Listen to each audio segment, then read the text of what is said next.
Rye Bread and Mustard, a Mariners podcast. We have the one and only Mr. Tom Hutler. Do you have any of your favorite stories from the Kingdome? There was a time we had an earthquake, and so they were going to evacuate the building. So I was like getting up to go and leave. And they go, "No, you can't go. You got to read these safety things." It's like, do we need to tell them that there's smoking's only on the exterior ramps? Yeah. And Dave came shooting past. He signed off. I'm going, wait, I'm the only one here. Listen and subscribe to Rye Bread and Mustard, a Mariners podcast, wherever you get your podcast.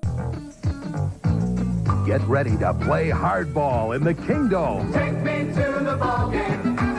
I want to see the Ants. The Mariners are playing hardball. Did it again and again and again. Did it again. Princess Tours, the vacation company, brings you the best show in baseball when the San Diego Chicken plays hardball with the Seattle Mariners and the Baltimore Orioles tonight in the Kingdome.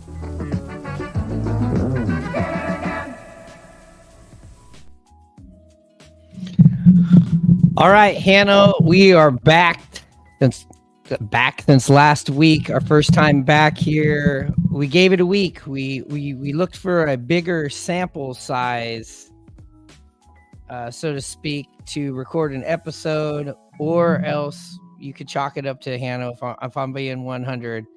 After the Padres series and after that first loss to the Texas Rangers, where the Mariners seemingly just gave away a game, a much needed game. I have to be honest. I was ready.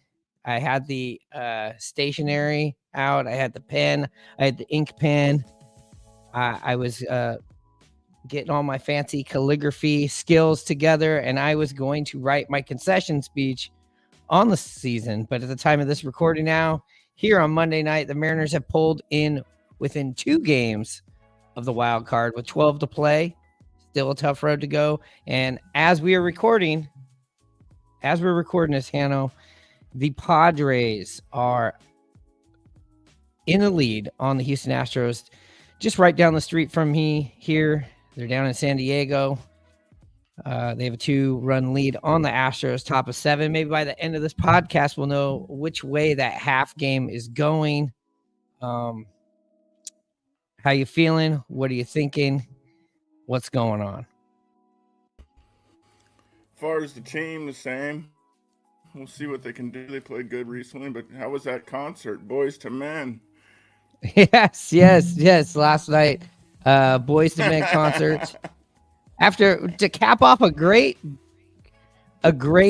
sports day in Seattle. Yeah, the Mariners, getting the 7-0 victory over the Texas Rangers, throwing a 1-hitter with 27 up, 27 down. Probably won't get the historic, bookmark, but pretty impressive game to finish out the series.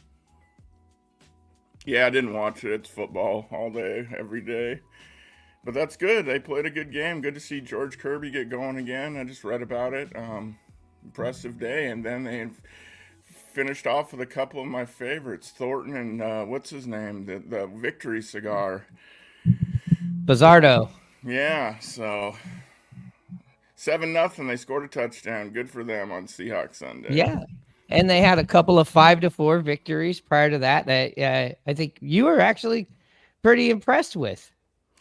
Yeah, best hit I've seen out of Julio all season, no doubt. I mean, he absolutely tanked that one. It was beautiful. And then to follow it up the next day with another tank job, back-to-back days on the second deck. Looking good. But, yeah, still too far to go, I think. But we'll see. They still have hope. Yeah, I mean, I feel like the Mariners are playing pretty good. Again, I feel like if the runway was a bit longer, we'd be in a good place. I feel like the team looks different. I'd have to say better. Sure, you've had some of those inconsistencies at the plate, the inconsistencies of scoring.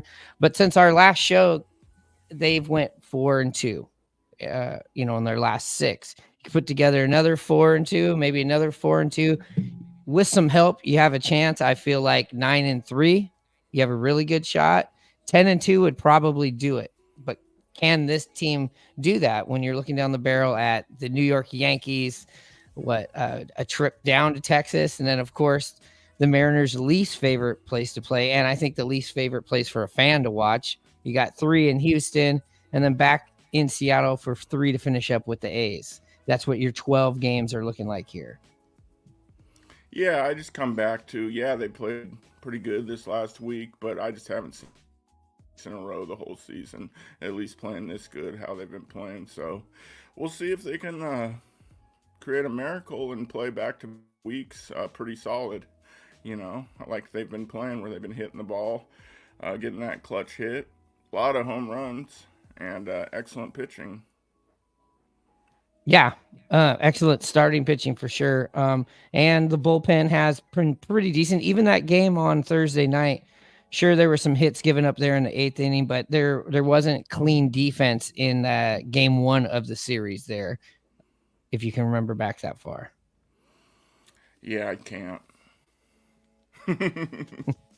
You are a wonderful co-host tonight, Hanno.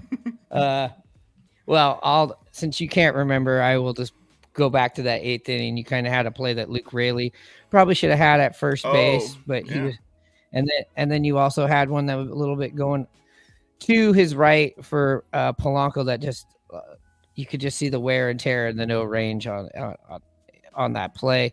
But let's stick to the positives. We had 3 games in a row where the Mariners played, catch up baseball late in the game, continue to put runs, chip away. And then on Sunday's game, you just continuously saw the pile-on of the runs, the excellent pitching.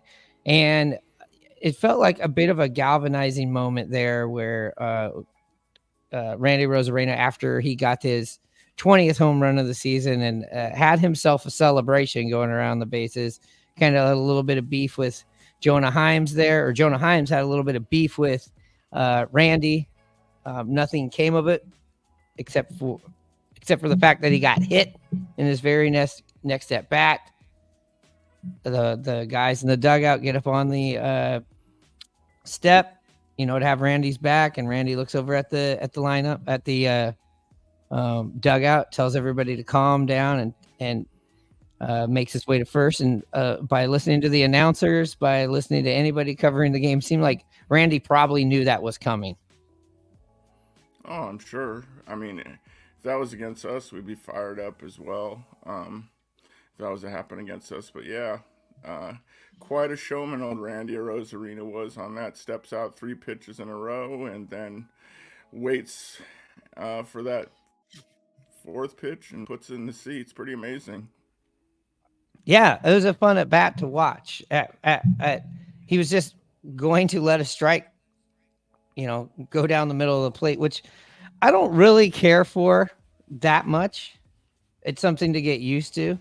But the pitcher missed twice, missed a 3rd time, and he knew there was a fastball coming, and you could know it's coming, but you got to get it, and he got it. Yeah, I mean, was he baiting him? Was he playing right into his hand? What was he doing? It's something I've never seen before, but man, very successful. I think at first maybe he wasn't baiting him into that, and I think once it got 2-0, and then he was probably like, my feeling was, and I haven't heard an interview on it, but once it got to 2-0, if he didn't hit 3-0, he knew what he was doing if it was going to be 3-0. That seemed to be like maybe an audible on the plan. Yeah, could be. I mean, the pitcher probably thought he was going to step out again. I would just have to believe that, but man, that he couldn't hit the strike zone at all in those first 3, and he came right down Broadway, and man, he didn't miss it. No. And throughout that series too, we talked about Julio after Thursday night, pretty frustrating there. Strikes out in his last 2 plate appearances. I think in that series too, double play with the bases loaded. Or maybe that was back in the Padres series. Again, he was having a tough time, just like we've seen him all year, especially in the clutch situations. He's just not been there. Again, that towering home run. And the home run the following day, I would say, as far as home runs, not given what the circumstances were, I really enjoyed that second home run, probably more than I enjoyed the first one. I also like that he got brushed up and in right before that, turns that bat around and gets a home run. Yeah, like I said, he's looked really good lately. You mentioned, he jogged my memory about that game on Thursday, and I know I've talked to you before. It's what's really nice seeing is the lineup that the Mams have been going with consistently. And after that game, I told you, still like having Rayleigh in there, but they need to have JT at first base. You just can't take the chances right now with his defense as far as Rayleigh. I know it's not a natural position, but he's played it. And I just think JT is just so much better, and it looks like they went to that on Sunday, or maybe it was Saturday, maybe both games. But really like that lineup they're going with, and they're just sticking with those guys. We haven't seen Haniger. Oh, no, never mind. They brought in some guys off the bench on Sunday for a day game. But for the most part, they've been going with their normal guys, and I think that's real smart. We haven't seen the Demos and, like I said, Hanigers, but Demo's gotten in there to pinch hit and do kind of what, I've always thought he's been good at is be a late inning defensive replacement and a base runner, not a guy that has to be counted upon all the time starting. So really like what I'm seeing from the decision making of Dan the Man. Yeah, you were saying that to me. You're going, I really enjoy that. We're seeing a lineup where we haven't really seen much of Haniger. We haven't seen much of Demo. We haven't seen much of the bench pretty much throughout the week. And on Sunday, yes, you did see that starting lineup come out where you did have Haniger, you did have Urias, and you did have or what's the guy's name on God, I always mess up his name. It's Urias. How do I say it again? I'm sorry. Urias, I think. Urias. So we had Urias. Luis Urias. He's not going to be on the team next year. Don't matter. I know. I don't care except for I'm just trying to illustrate something here. You saw him. You saw Demo. You saw Haniger. You saw Garver. And I could only think, well, they're going to get a couple at bats, and then we're going to see Cal. So that's what was impressive about that game. You have Garver right away, 3-run shot, puts them ahead. They never looked back. Cal gets a game off. It gets a Monday off right before an important stretch here, the most important stretch, especially Yankees coming in for 3. I'd love to see Cal behind the plate for all 3 of those games. Oh, of course. I mean, I wouldn't see it any other way. That's for sure. I mean, Dan knows being a catcher of trying to get guys that extra day off with a day off in between, and really good to see that he was able to, not have to play that whole game. And then on the other hand, see Mitch Garver really have a great, phenomenal game. Really happy for him. I know I said that a lot when he produces, and he has here lately. Yeah, I think the last show I was going, I want to see some more Mitch Garver, and then we didn't see him, and then we did see him on Sunday.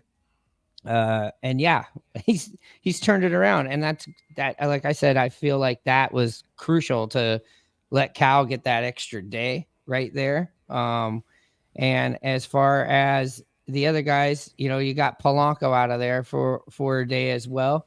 You haven't needed so much out of Polanco right now that you've had the emergence of Julio, the guy we've been waiting for all year to show up is there. Randy Arozarena, let's talk about him. Had a hell of a series, hell of a weekend. Seems to be really galvanizing with the group right now. And hey, I think success definitely has a lot to do with that. He's a quiet dude. He's a strange cat, but man, you can see how he can just throw a team on his back with just the way he plays when he's definitely dialed in, definitely when he's being successful. What'd you see out of Randy? Yeah, exactly. I mean, if he's successful, he's engaged into the game. Seems like a player that if they're winning, he's really engaged as well. So things got to be going pretty positive for Randy to give a shit. And I'm not saying he doesn't, but, to see his full personality come out like it has here recently. Yeah. And I thought it was a treat to see Julio be his interpreter there after the Game 3 walk-off hit. Yeah, really cool. Kevin Mather doesn't know what to expect after seeing that one, that's for sure. I know T. Banks, from Ballard, sent us that message, and he was spot on. I was watching, and I didn't think of that aspect I thought it was really cool that Julio was doing that, and yeah, especially after those Mather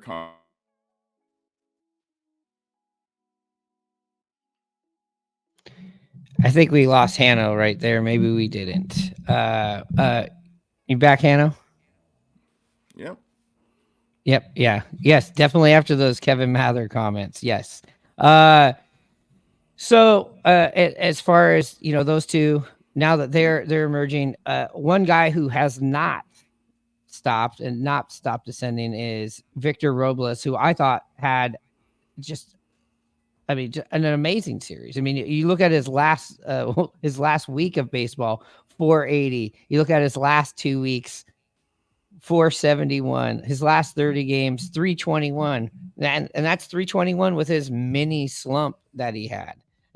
We see him, he's out there on the bases, is just completely unstoppable. Just like Cal Raleigh, it seems like the more injuries and the more banged up he gets, the more he gets hit, he seems to get better. Yeah, he's been on a great tear. I mean, actually, the whole Mariners have their PR department sent out something saying out in the last 11 games that Mariners rank first in every possible hitting category. So, like I said, they've been on a heater and just been absolutely fantastic. I mean, double-digit hits, lots of runs per game. They've just played really well. But, yeah, Victor's done his thing. We can talk about Raley. He's been hitting the long ball, career high for him. So Absolutely. Maybe it's just a little too late, but we'll see. But happy for those guys. Yeah, Luke Raley's been great. He's a great fourth outfielder. And he can play first base. You're right. If you had your choice of who you want out there defensively, of course you want Turner out there. Turner's great. And in fact, I just loved what Turner's brought to the team. He hasn't hurt you at all. I know people want to go look at what Ty France has done in Cincinnati, but like, who are they playing? Where they're playing at? And I don't know if Ty France, and neither do us, but hypothetically, I'd probably answer the question of like, I don't think Ty France was going to turn it around here. Maybe he would have turned it around when Edgar Martinez came back, but it was not going well. I don't look back at that trade and feel too weird about it. What about you? Yeah, I haven't thought once about him. I guess for my thing, I like seeing them going with a combination of JT and Raley as their DH first baseman. But like I said, I would just rather have Raley be the DH in that situation and JT at first instead of vice versa. And both guys are hitting the ball good. Turner, it seems like he's at least getting a hit, every game from what I remember. Giving tough at bats. I'm sure he's not the same player that he once was, but and then defensively, I mean, he's been great out there. He hasn't cost them at all. And then, like I said, Raley, he's been hitting the long ball and hitting the ball really good. Luckily, the Mariners haven't seen too many lefties lately, because we know he's not as successful from the left-handed side, and they haven't been going with him. But yeah, had a great year. I'm very happy with the return for Caballero and Raley. I mean, he's been great. Absolutely.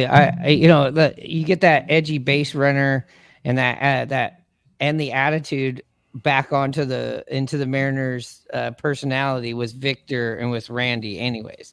As far as the base stealing, you have that with Robles.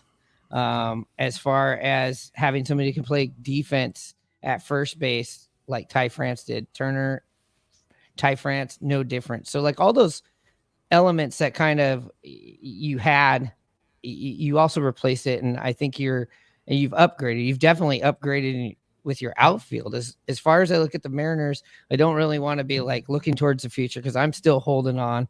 I'm still living on a prayer here that I'm hoping for the refuse to lose 2024. You're going to have a 95 like finish if you're going to make the playoffs. So I'm still holding on to that for right now. But the outfield looks pretty good going into next year. If things can hold, if you can keep everything together. You got Randy, you got Julio, you got Victor, and you're going to have Raley, and then probably, maybe you're still have Haniger on this roster. I don't know. Maybe you can get another outfielder, but you also can use Rayleigh at first base. Maybe a spring training where he's really focusing on playing defensively at first base with Bone. You know what I mean? Yeah, I mean, I'm not hating on him at first base, and I don't think he's a shabby first baseman. I just the intensities of the game and how much they mean. He's just not as sharp and as crisp as a guy that's played there most of his career. He's definitely a good guy that can fill in there, but right now with the time of season and what these games mean, I mean, really, you can't have what happened on Thursday night. You just can't. No, absolutely not. But we were just talking about Turner, and you're like, it feels like he gets a hit in just about every game, right? Even had a big hit there in Game 3. Had a leadoff double, just turned into nothing. You know, not a big surprise. But you go and you look at Turner and pull that up on the screen. Turner, last 7 games hitting 333, last 15 games hitting 308, last 30 games. So basically, as a Mariner, he's hit 255. He's hit what he was hitting. So there really hasn't been a drop off for him, and I'm sure just the leadership enough alone is huge for this team right now. That's the one thing that I do look in at that dugout and in that locker room. And you do have Victor Robles, you do have Randy, you do have, the guys that you already have like Cal, and, and you add Justin Turner, where playing with their backs against the walls, playing in an elimination games, which now you're pretty much playing every series as an elimination series. It's great to have these guys. And that's where I feel really good about these dudes. Yeah, I mean, I don't know. I mean, if Justin's had a big impact on Cal, but man, what do you have, 4 walks yesterday? I mean, Cal's a pretty aggressive hitter. Swings at balls that are really close to being balls and strikes. On the 50-50 balls, he'll strike or take a swing rather than not. But there were some of those yesterday that he had a pretty good eye on, and maybe they talk when they're in the cage. It's hard to say, but maybe he's had an effect on Cal. But I just haven't noticed Cal walking as much as he has as of late. But and it's not taken away from what Cal is good at, which is being aggressive and hunting those pitches that he feels that he can do some damage to. Right. Yeah, I am just kind of waiting again for Cal to get on one of those Cal, absolutely unstoppable runs where he has those for about a 3 or 4 day span. We haven't seen that. We've seen him, contribute, but it seems like it's always clockwork, right? At least like once a month, this guy's going to just go on an absolute tear. He's going to get 3 home runs and like 11 RBIs in like a 5-day span.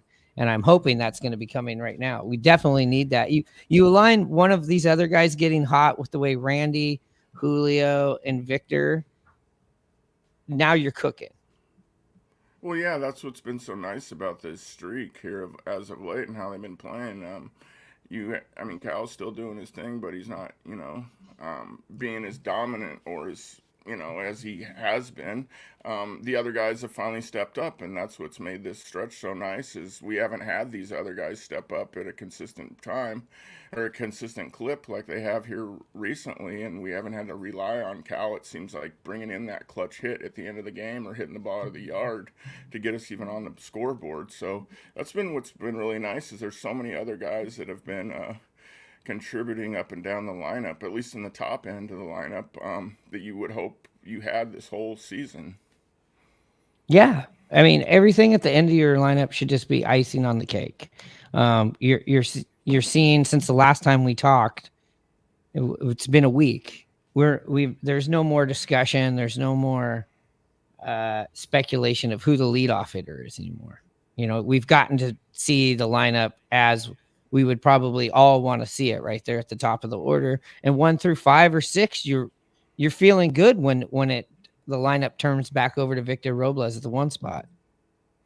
Yeah, and I mean, Polanco, he hit one out of the ballpark, didn't he, against San Diego? I remember he had a nice game, I believe. But yeah, those last 3 guys with him, Polanco, and then JP and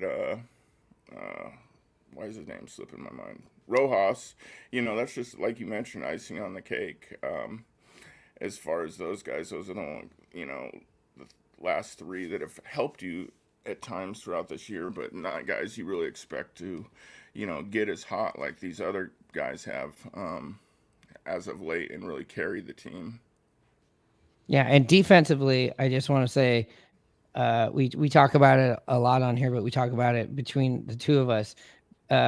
Rojas at third base defensively. You haven't missed Eugenio on the defensive side. Oh, absolutely. I mean, it's just the Mariners, man, they've played really good third base. We've been talking about it for years since Kyle Seager was here, who was going to step in and be able to, play the kind of defense that Kyle did and save you so many runs. You had Eugenio, like you mentioned, and then after he leaves, who's going to be able to step in and make the consistent outs and even make the spectacular plays here and there to save the pitcher. And he's done a great job. I mean, that play that happened this last series when it was deep in the 6 hole and he went to his left, ball came up on him, it went to his knees, popped up real quick and threw a strike over there. I mean, just a phenomenal play by the professional third baseman. It was beautiful. Yeah, and to me, on all those plays that he's made, it's the throw. The throw was amazing. That needed no scoop. It didn't matter if Justin Turner was over there, if Luke Raley was over there, Mitch Garver was out there. It wouldn't matter if somebody from Northwest Little League was out there. Who cares? The ball was right there. I will say still, just a quick jab. One of the last posts I put on Twitter that I actually did was my displeasure of not having Eugenio Suarez. You go and look at his season since the All-Star break: 18 home runs, 47 RBIs, hitting .322, OPS over 1,000.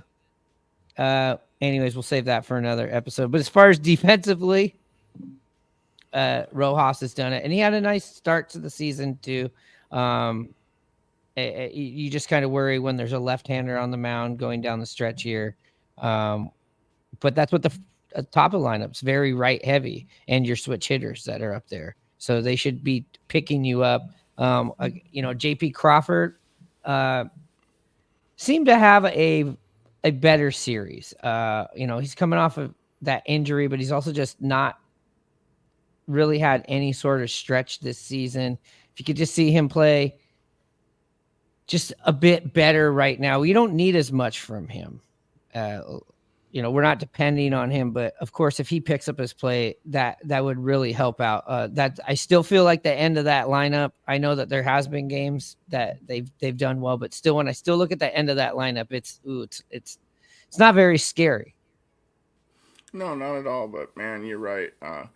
To play these games that we have, especially on Sunday, where we get out to a big lead and we don't have to rely as hard on those guys in the bullpen and leverage situations with our injuries and guys that have not been in the roles that they have, but they've done pretty nice here as of late.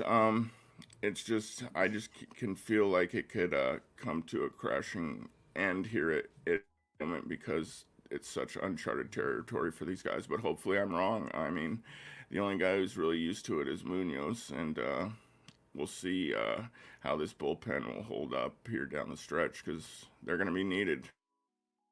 And yeah, you're right. Determining how this team finishes. Yeah, you're right. It's scary, when the bullpen comes in, and it's like. And it's not that they've done a terrible job here in the last month. It's just, you're playing to what was probably expected of those people that are out there. You don't have a Brash. You've never had him. You never had Santos. The other guy, Stanek, he's been long gone, but he's somebody that's been in those situations before. And Garcia out with an injury. But, a couple of the bright spots, I do want to say Taylor, and we've mentioned this before, Snyder, they've definitely stepped up. But you're right. Where's the experience in those spots? In uncharted waters, going, down this road we're going right now, the final 12. And if somehow you can get through that after that, Munoz has. Yeah, I mean, it's not that they have terrible stuff. They have great major league stuff, but they just don't have that wipeout kind of stuff that those other guys that you mentioned have. Taylor can rush it up there. He's got a good curveball, and Snyder's got that good sweeper. But just compared to those guys, I just don't feel as confident in them being able to, go after the hitter with the same 3 pitches or whatever and get a strikeout. But they've done just fine, and they are capable of it. I just don't feel as confident in them doing that right now compared to those other guys like I've just mentioned 500 times. Yeah. The key to helping that out is offense. You score the runs.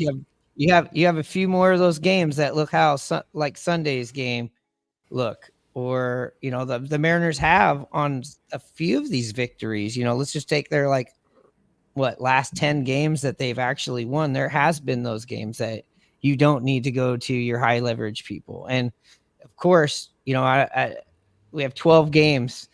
If you're in this all the way to 162, you're going to see Munoz 5 or 6 times in the next 2 weeks. You are going to see these other guys that many times. When is that success of the uncharted water guys going to end? That's kind of what the pessimistic and realistic person in me is kind of thinking. And on the other end, hey, they're hot right now. They're Taylor just got up to the big leagues. It seems to be unshaken. And Snyder, this is the best he's ever thrown in his career right now. Outside of those guys, I don't know who you go to trust. Yeah, I mean, I saw Sauce get into a game. He looked better compared to what he had been. But, yeah, the trust factor with him just isn't there like it has been before. But, if he's going up against a lefty, I feel a little bit better on that. If it's a type of thing where he's just seeing a batter or so, where they can get away without not having to throw him to 3-batter minimum. But as far as the other guys, like I said, Thornton and the guy who finished off the game, what's his name? Bazardo. Why can't I think of his name? Because he never pitches. Those are guys you just won't see in those positions. And but those guys that you need when you're winning like that to let the other guys rest up. Yeah. But So great 3 games. Actually, like you mentioned, it was tough that first game, but overall good series by the Mariners overall. Yeah, and the Padres, you split with the Padres. Well, guess what? They're a playoff team. They have a great lineup. I'm okay with that. To go. We needed those 2. That's just out of desperation, realistically. A split with them and 3 out of 4 with Texas. If you drew that up, you'd be like, that's a great start to the homestand. You got the Yankees coming in. That's the best team in the American League. So you have a tall task coming up here. You also have other things going on in the league that are going to affect everything. That they put themselves in that position. They don't control their own destiny. Like we said, right now, you look in this Padres game again as we're doing this episode. Bottom of the 8th, Padres up 3-1 with 1 out. Twins lose. Detroit wins today. Let's take a quick break, and we already know the Mariners schedule. We know how it goes. We all do that are hanging on here. It's New York, down to Texas, over to Houston, back to finish up with the A's. But what about the rest of the people? So we're going to go to break. We're going to take a little look at what the Twins record looks like, the Astros record, Detroit, and Boston right after this. What's so fun about Dive Bar podcast is there's also a lot of people that come over and talk to you and tell you their stories. And there's a couple of ladies over here. I'd say they were in their 60s. They come over, they're asking what the hell we're doing and why we're in their dive bar. Says, what's this about? And I'm like, all right, it's the Mariners podcast. She goes, me and my ex-husband used to have season tickets back in the Kingdom. And I'm like, all right, that's nice. She goes, you want to hear a story? My husband, ex-husband, caught Ken Griffey Jr.'s, and we got to fact check this. He says it was his 100th home run in Major League Baseball. That somebody puts a sticker on his ball. The Mariners wanted the ball, and I guess they're lawyers, so they're like, oh, no. That's not how it happens. They took it down to their law offices, and they kept it in a safe. But then the death threats started coming in. Okay, so before we get to that, where did they catch it? In right center field in the bleachers above the big blue wall? I didn't ask because she immediately went into the death threats. Went from the death threats to, anyways, we went down there, sorted that out, and we got a picture. So the Mariners were sending death threats? I don't know. I don't know who was sending the death threats, but she said they sorted it out. So you got here at what time? About 6:30? And this story was already lambasted into me by 6:32. So they were feeling good? Apparently. You're tired, babies? All right. So while we were running that, I pulled up the schedules. Let's start with the wild card, since that's what the Mariners are starting these last 2 weeks out. 2 games down, and I know you already know, but I'm just going to remind you, they do not own the tiebreaker with any of these fools they were messing with in the wild card. So they need to finish 1 game up. But as far as the Minnesota Twins, I'll share this with you, Hanno, up here on the screen. This was something I was kind of encouraged by. If we're just looking up at the schedule, it doesn't seem very easy. It seems like a tough schedule that they have here, which again doesn't matter if the Mariners don't take care of business. But right now they just had a 1-run loss to the Guardians. They have 3 more with the Guardians, 3 more with Boston. That's, just barely hanging on. I'd say almost like they're out of it, but things can change really quickly when teams above you are losing. You also have, they do have a cupcake, you'd think, here with 3 against the Marlins at home. And then they finish up with the Orioles, which is interesting because you wonder where the Orioles and Yankees will be with each other in the standings. I think as of us recording, it's a 3-game lead for the Yankees, but that's not an easy schedule there. No, not at all. That's very looks very good for the Mariners. It'll tell me a lot to see what Detroit's going to be at, because they're the team that's kind of, I feel like, even though these guys are in the playoff spot, I feel like they've been playing really well as of late, and been just playing just as good as the Mariners this last week as far as record. And it'll be interesting to see what you show their schedule going to be like. Yeah, they're in Kansas City. They won here tonight, unfortunately. So, but Kansas City, gosh, they had. It felt like where I was watching what we've seen a lot with the Mariners here in 2024 in the 7th and 8th inning.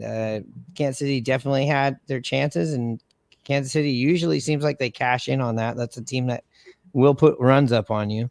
They couldn't get it done. And as far as their schedule, I'm going to pull that up right now. The Detroit Tigers, it doesn't seem as tough as the Twins. I feel like the Twins have a tougher schedule. They have this 3-game series with Kansas City. Then they have 3 with Baltimore this weekend. So, that's going to be a very hard fought series this weekend. Then they finish up at home with Tampa Bay.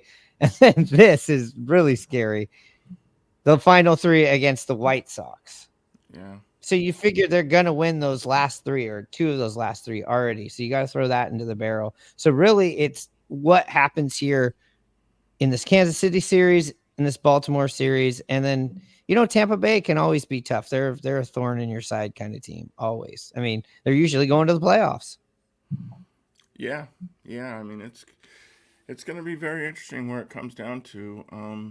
Yeah, I would agree though. It's to end the season for them with having the White Sox the worst team. I mean, they'll have like 110 losses by then, so maybe they're there now. I know it's crazy how many losses they have, but yeah, that's tough to end if you're hoping to get past them.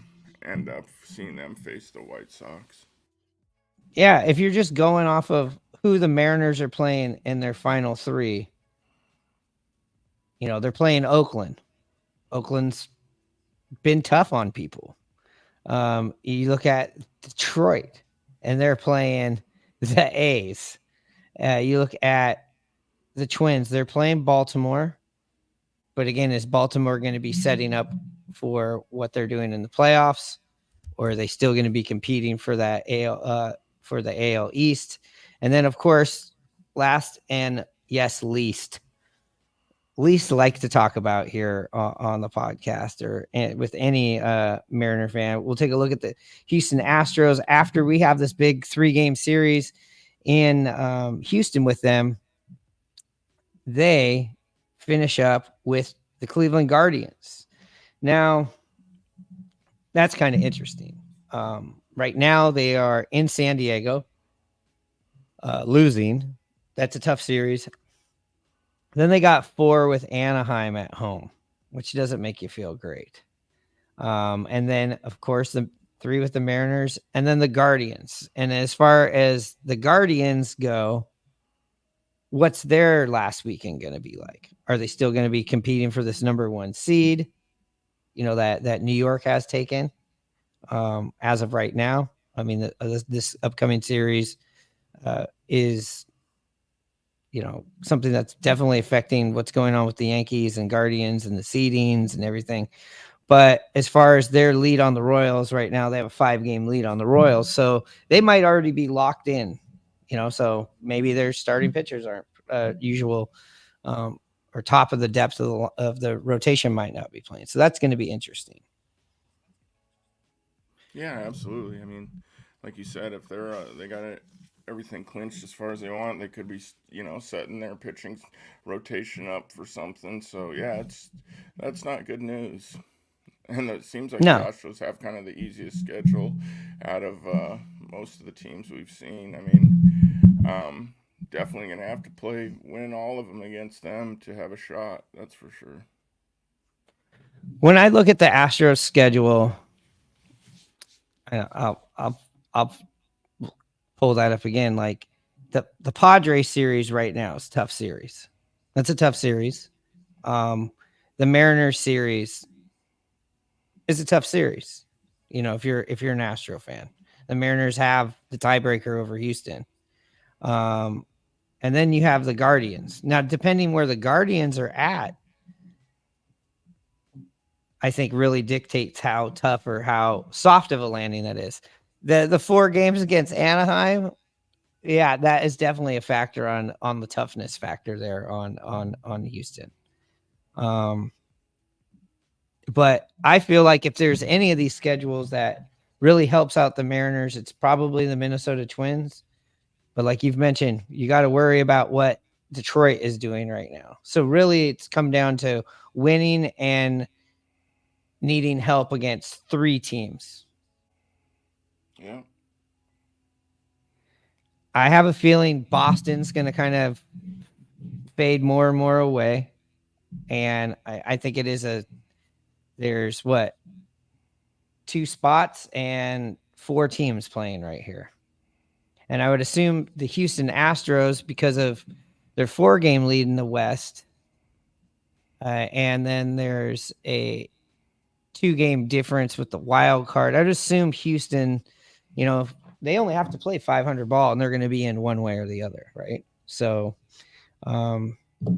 it's another thing to think about. If the Mariners can somehow catch Houston, which I think that would take 10-2 to do that, you're going to be play Houston in the first round no matter what, it seems like. Whether you could sneak in wild card or whether you can a miracle happens and you actually do win the West. Yeah, I mean, it's just tough. Either way, I mean, the Mariners have to sweep at least 2 of the remaining 4 series, and like you said, and win at least go 10-2 or 9-3. I mean, it's doable, but it's a tough road to go. That's for sure. I mean, such a shame from where they were. It's God. Yeah. It is a shame from where they were, but the team when they were up there like that compared to the team right now, I think is night and day. I think that team with the 10-game lead was one of those typical, and they proved it, paperweight first place teams. Yeah, absolutely. I mean, with the trade deadline, no doubt, but man, you got to be able to, with this pitching staff, you should not lose a 10-game lead. It's inexcusable. It is inexcusable, but the point I guess I'm trying to make is that wasn't Randy's fault. That wasn't Justin Turner's fault. That wasn't Victor Robles's fault. These new pieces in the bullpen, the 2 that have worked, you do have quite a makeup of 4 or 5 different guys, different manager, different hitting approach. I feel like this team right now could beat the crap out of that team that had the 10-game lead. Unfortunately, how can you say that when you tell me every year and we go over the games in early April mean exactly the same as they do at the end of some? And I'm not disputing. I'm not disputing that. I'm just talking about the talent wise of the team versus the talent. Oh, yeah, of the team. Fine. The team that was in June in first place would get their ass kicked by this team. I feel like it. The unfortunate thing is we don't have 20 more games. We have 12 more games. If the Mariners had 20 more games, I think the way that the team is clicking and feels like it's ascending here, you'd have a really good shot. But unfortunately, it's only 12 games. I'm just talking about just talent-wise of the 2 teams, not where they're at. It's what's going on. Yeah, they got more talent for sure. Yeah. All right, we'll go to quick break, and then we'll ask a little bit about the Seahawks, and I'll give you the Boys a Minute, the Hollywood Bowl story that ties into the Mariners right after this. Supercross this weekend in the Kingdome. The Coors Beer Supercross doubleheader. Get ready, Seattle, this Saturday night at 7:30 and Sunday afternoon at 2. The 1988 ANA Supercross Tour, Motorcycle Mania, on an incredible dirt battleground that treats man and machine the same way. With absolutely no respect. See the best. National champion Jeff Ward, former champion Ricky Johnson. Tickets at all Ticketmaster locations, including the Bond, Tower Records and Video, and participating Honda dealers. The Coors Beer Supercross. We got 4-time Gold Glove winners, 3-time All-Star, 2-time Silver Slugger. And look, the reason why I bleached my hair back in the 2000s. What's up, Brett? I love it. I love it. You had the hair, huh? That was like my college look. That was my thing. My kids still tease me about it. And they said, "Dad, why don't you go bleach your hair?" I said, "Dad's getting a little old for that." I said, that was just a phase I went through. It was kind of a shtick. And I used to tell people when I'd bleach my hair, I'd say, the city expects it. So just don't worry about it. Get out of my way. Every 3 weeks, I had my routine. Did you get your hair done by somebody here? I did. No, I did. I had a young lady who would come to the ballpark, actually, and I had a barber chair. It was a hair bleaching station. And there was a couple guys on the Mariners that would get it done, too. But every 3 weeks, she would come in. We had a little office space off the clubhouse, and I'd get it done. So that was fun. That brings back pretty cool memories. All right, due to time constraints, I'm going to save that story for another episode. We're just going to get on out of here tonight. Thank you for liking, subscribing, all that good shit. We'll be back Thursday. Talk about what happened here in the Yankees series. Maybe we're still in the race. Maybe we're the wild card lead. Maybe it's over. Maybe we will be here to put the nails in each other's coffins on the season. Again, thank you for liking, subscribing. Hannah's hoping that the nails in the coffin are coming, so we don't got to do another show. But again, still alive as of the end of this podcast tonight. The Mariners are still remaining. Let me just pull up the score before we get out of here, Hanno. The the Astros, I should say, are still. God damn it! It's still not over. Yes, it has went final. The Padres win, so we did it. We made it to the end of the episode. The Mariners are now 4 games back from the Houston Astros, who they own the tie break with. As of now. They just as of now. Anyways, thank you for liking, subscribing, said all that shit. Hit up at simply.core if you want that rye bread. You want that street cred for rocking the rye bread. Also hit up in the clutch promo code Nasty Boys. And of course, if you're going to the Yankees game, I don't know if the roof's going to be open or it's going to be closed. Either way, Aaron Judge probably hitting a couple home runs, and tacos and tequila. The bar is always open, whether the roof is open or closed.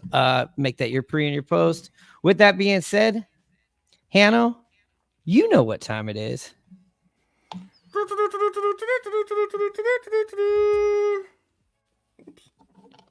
Cha.